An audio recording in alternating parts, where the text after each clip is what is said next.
এক ঝড়ের রাতে আকাশ ঘন কালো আর বাতাসে শুধু শু শু শব্দ। ঠিক তখনই লিয়াম আর মিয়া তাদের ছোট্ট গ্রামের আকাশের ওপরে এক অদ্ভুত আলো দেখতে পেল। ওই আলোটা কোথা থেকে আসছে? কৌতূহলী চোখে জিজ্ঞেস করল মিয়া। লিয়াম একটু হাসল।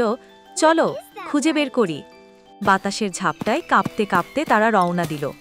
জঙ্গল পেরিয়ে কাদামাটির পথ ধরে তারা পৌঁছালো এক পুরনো ধ্বংসপ্রায় বাতিঘরের কাছে।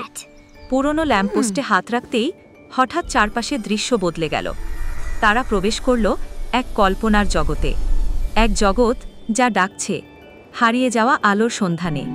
পাহাড়ের গা বেয়ে ওঠার সময় হাজারো জোনাকি আলো জ্বালিয়ে দিল চারপাশ, যেন আকাশের তারারা নেমে এসেছে তাদের পথ দেখাতে।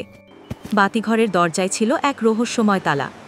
লিয়াম তার পকেট থেকে বের করল সেই বিশেষ কম্পাসটা।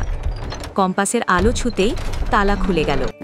ভেতরে তারা দেখতে পেল এক কাচের কেসে রাখা জাদুর হৃদয়, একটা আলো ভরা স্পন্দিত বস্তু যা বহু বছর ধরে ঘুমিয়েছিল।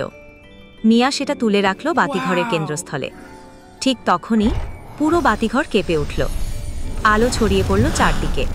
গ্রাম, জঙ্গল, আকাশ সবকিছু আলোকিত হয়ে উঠল। গ্রামবাসীরা ঘর থেকে বেরিয়ে চেয়ে রইল বিস্ময়ে। তাদের চোখে ফিরে এলো আশা আর উজ্জ্বলতা।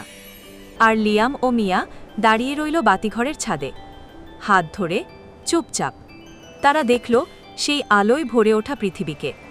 কারণ তারা জানে, সত্যিকারের আলো কেবল আলো নয়, এটা বন্ধুত্বের আলো যা চিরকাল জ্বলে থাকে।